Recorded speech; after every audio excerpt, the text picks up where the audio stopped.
Buongiorno, dobro jutro, guten Morgen, buondì.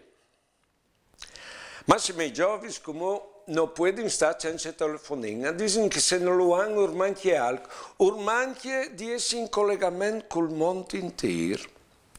Ha tu capito? E quando ti domandi non, cognome, là che tu stai, come ti domandi sempre anche il numero del telefonino. Se tu dici che tu hai il telefono fisso, ti chiamano come un chiavelli minestre. Ecco. E se tu sei dal Miedi, oppure che si spiete l'autobus, oppure anche in trattorie, tu vedi che sono due che manovrano il macchinario, come che dicono a Nemis. Insomma, è diventato necessario il telefonino, anche se di fatto si aveva secoli senza di lui.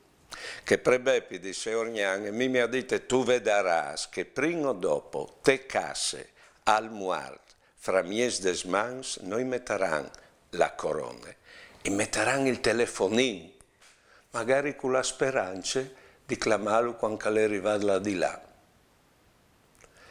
Buone giornate e buone vite.